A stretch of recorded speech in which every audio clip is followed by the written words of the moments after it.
Okay, hello viewers. So I'm just in the mood for the cowboy hat this morning.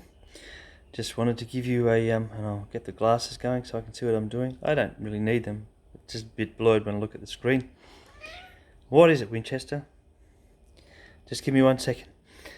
So yeah, just had a quick one I wanted to explain of a dream or dream vision that I had last night. Sorry about the pronunciation there. In this one, as I said before, a lot of the times I get dreams or dream visions, and they involve like death or mortality in some way or another, whether it's by accidental causes or by homicide. But it does seem to be a theme with me. Not 100% sure why, but never mind. So in this one, I'll keep it brief. I don't like giving big detailed backgrounds and blah blahs. Just go straight to the point, you know. So in this dream vision that I had, what I can remember is that people had come across ground seepage. So by that I mean some sort of liquid,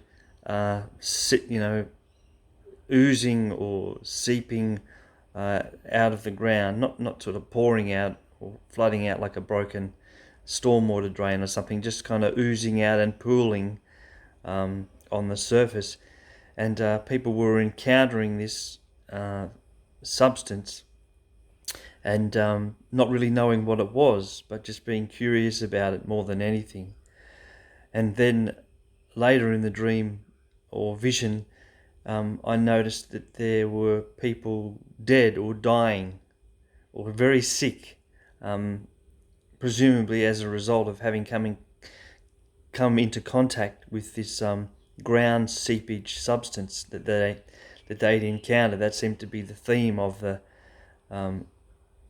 dream. What was going on? People were seeing this stuff, encountering it, then becoming very sick and dying. And then subsequently, there appeared to be this widespread panic within a community, and people now were avoiding this ground seepage. I didn't have a lot of context there, you know. I couldn't tell whether it was like urban, suburban, or rural area, or even remote. Couldn't really tell, you know, from what I was seeing in the vision. But you can presume things by way of interpretation. So I would presume that the people were not that well educated or well informed, you know. Because I mean, it's, to me, you know, in my culture, it would be common sense that if you came across something that was seeping from the ground, you know, it could be potentially hazardous. Like you could be talking about some sort of toxic or industrial waste or spill from some sort of accident or deliberate dumping or whatever. I mean, I think in this case it would be unlikely. It's a natural thing, you know, natural cause. I'm thinking more along the lines of a toxic or hazardous spill or accident that's caused this. Whether it's in a remote location, I'm not sure, you know.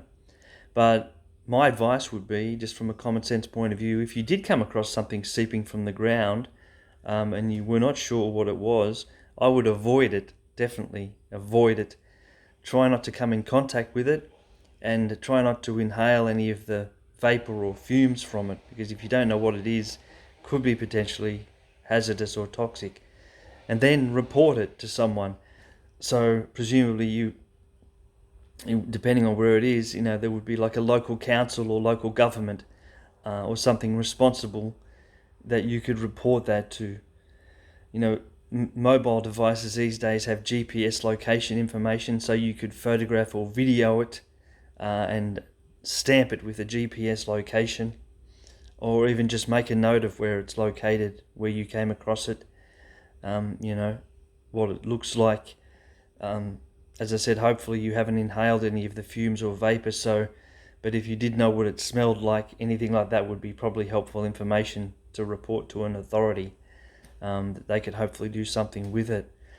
Yeah, so not sure what it was, if it's something that's going to happen. Hopefully people will heed the warning If you do come across something seeping from the ground, you don't know what it is, avoid it at all cost and then report it to somebody. Okay, have a good one. God bless.